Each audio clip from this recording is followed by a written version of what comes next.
I'm going to try to be as calm as possible with this. People are wondering, for such a devoted Mets fan, why is it that in 4 of my more recent videos, dating back to the post All-Star break sprint beginning, why have I been chewing Luis Rojas up and spitting him out? Simply put, lately he has shown he is very illogical, he's very erratic, and most of the decisions he's been making, especially recently, have come by flying by the seat of his pants. Don't believe me? Let's go back to the game in June against San Diego. It's 2-1, top 7, bases loaded, 2 out. Jerry's Familia is gassed out. Instead of pulling him like any smart manager would do, he instead leaves him in and he draws the game-tying walk. Only then does he pull him out and bring in Jacob Barnes. What happens? Back-to-back home runs, including a salami to Fernando Tatis Jr. Here on the first guy Barnes sees, and the Mets lose the game 7-3. Fast forward a little more than a week later, less than a few days later. A game against the Cubs, which begins Marcus Stroman's downward spiral. Now, while he does pitch fairly well in the game, they still lose 1 or 2-0. Multiple opportunities at the plate squandered to get a run home. Now, fast forward to the next game against Washington. No score going into the bottom of the ninth. Normally, you would either put in a setup man or another reliever. Instead, he brings in Edwin Diaz. In a situation when he knows Diaz is not very useful when the game is tied. What happens?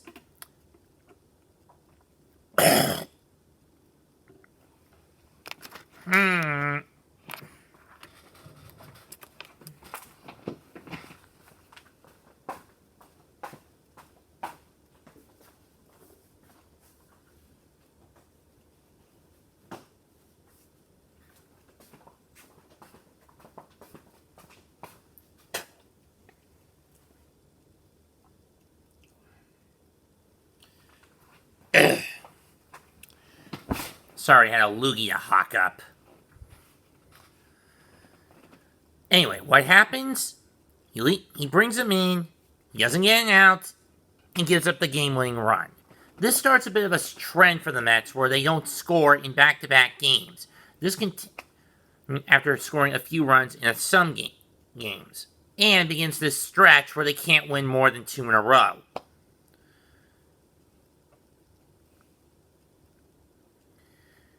Fast forward to the back end of a doubleheader against the Braves. Their base running screws them over. And then the next night, plus they give up a 1 run, and it's Miguel Castro who coughs it up. Next game, Marcus Stroman ends up suffering a hip stinger.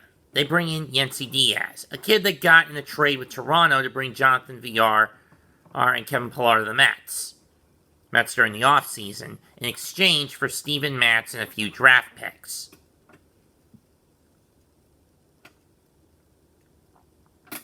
And a few prospects.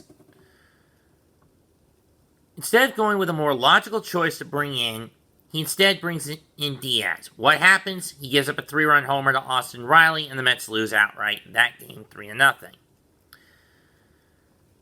Now, he does get a little more of his head. Rojas does get a little more of his head out of his ass leading into the All-Star break. But then comes the game against Pittsburgh. Instead of leaving to close out the pre-All-Star break season, instead of leaving Loop out there for, say, 2, 3, or even 4 innings, for 4, or even letting him go a full 5, he pulls him after 2, and a 5-0 first inning lead is gone by the end of the game. Diaz squanders the victory 6-5.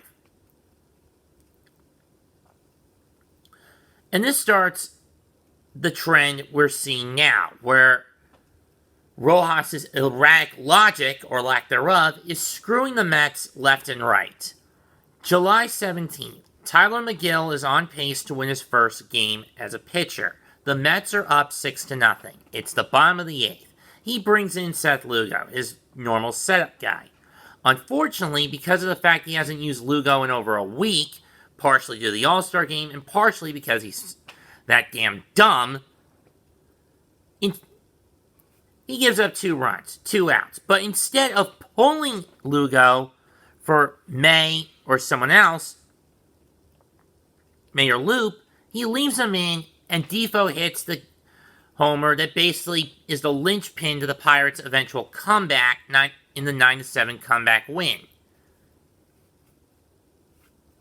See my first rant against his lack of logic to get the full story behind that.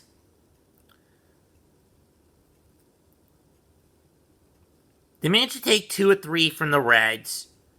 In two of the games, Rojas wasn't even allowed to manage because he got so caught up in an argument in the final game of the series against Pittsburgh with the umps over a BS call, over a couple of bullshit calls in the first inning, which began Walker's downward spiral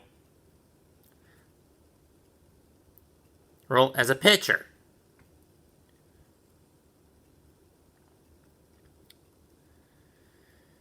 Throwing the fact that with DeGrom, it's been setback after setback, and the Mets are starting to become a house of cards.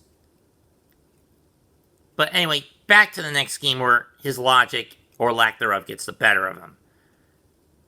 Third game of the series against Atlanta. Instead of going with the more logical choice for a starter, or when your bullpen's been overtaxed by the back end of a doubleheader, which would have been in this case Drew Smith, he instead goes with Jared Eichhoff, a guy that got off DFA waivers from Philadelphia. And instead of pulling him after giving up 4 runs in 2 innings, he leaves him in to give up 10 within 3 1/3 innings.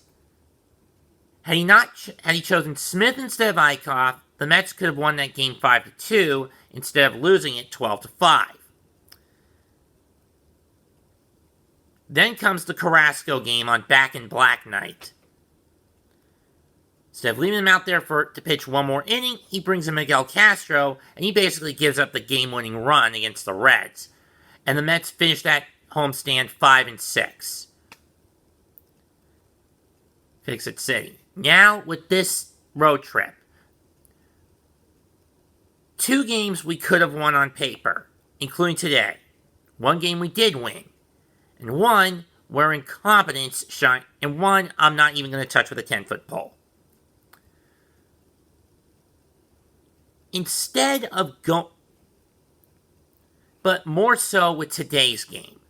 Instead of going with Aaron Loop, who logically has the better bullpen arm and is far more reliable in the bottom of the 8th, he instead goes with Jerry Familia, who the night before coughed up the game-tying homer at that point to Jorge Alfaro.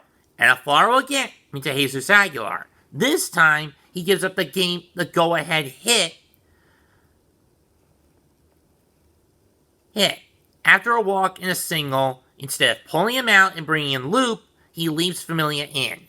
Rojas' logic is to try to let the pitchers get themselves out of trouble.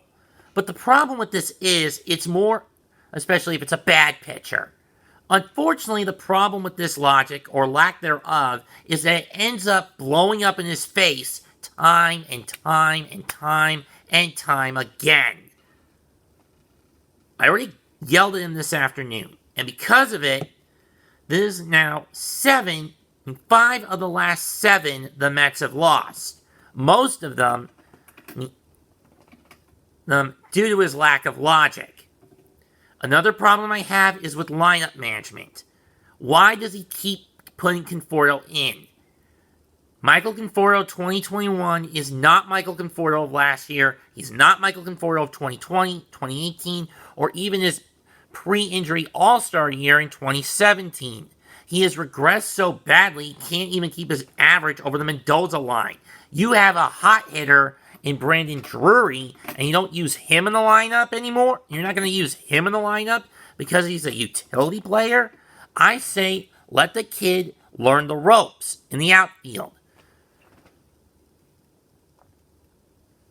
But instead, as mentioned, Rojas chooses to fly by the seat of his pants. Then there was the decision to sit Nimmo and McNeil. I didn't like that. Offense suffered because, again, Rojas has this dumb idea thinking if he can use cold hitters, he can wrap and throw them bones, it'll spark them to start being good. Unfortunately, this has not been the case. Instead, it's been doing the opposite to team productivity, something he does not seem to comprehend. Why do you think I have been this is why I've been calling him, especially lately, since the team is now only won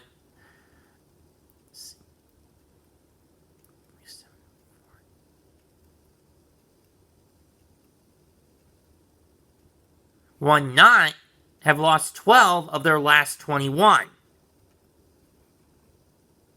On going into this weekend with the Phillies, because Rojas refuses to listen to anyone else's logic other than his own.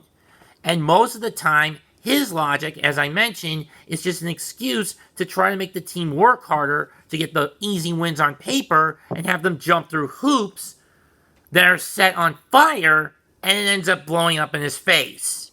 And it ends up blowing up in his face, doing the team more harm than good. Because of this, their lead, which was at 3.5 games over Philadelphia at the start of the week, is now cut to a measly half game because of his incompetence. It's either he pulls his head out of his ass and steers his heart towards the Almighty and actually gets some legit logic, uses the logic and understanding of others instead of himself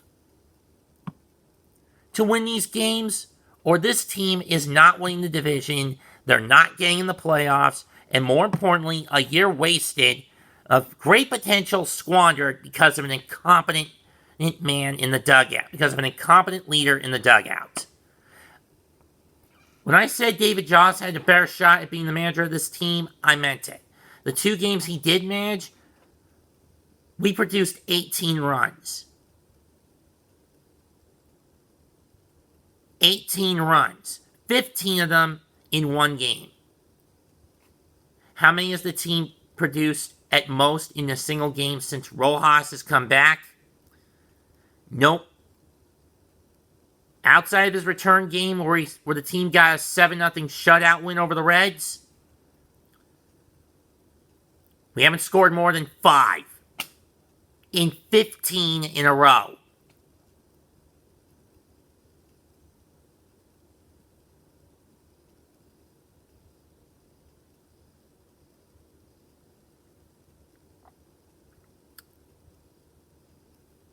Our run differential is in the red because of this incompetence. The pitching is in a downward and hitting or going backwards because Rojas is back in the dugout. He is a cancer that needs to be cut.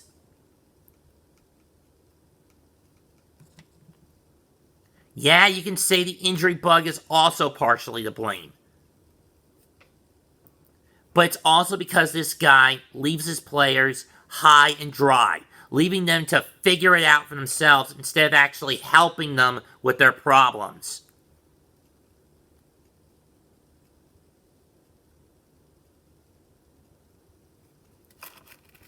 For example, they got Javi Baez from the Cubs at the deadline. And what's he done?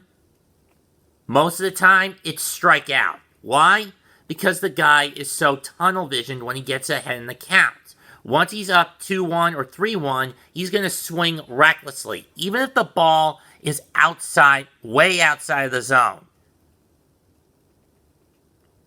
Why? Because that's how Baez has hardwired his brain. If the hitting coaches actually worked with him to not swing at those kinds of pitches, then maybe, 1, Baez would get his OPB up to higher than where it is. 2, he wouldn't be constantly trying to play the hero superstar kind of baseball he would in Chicago when he's at the plate. And 3, most importantly, he would learn to accept and take the walks. If there's a pitch coming your way, take it. Don't go after it. All right, Javi? I mean, someone's got to beat that into his damn skull. I don't care if it's Lindor, I don't care if it's Alonso, but it's supposed to be the staff's job, not the players, to beat this. I mean, beat the club over the head of a player who is so tunnel visioned when it comes to swinging when he's ahead of the count. I mean, when he's way ahead in the count.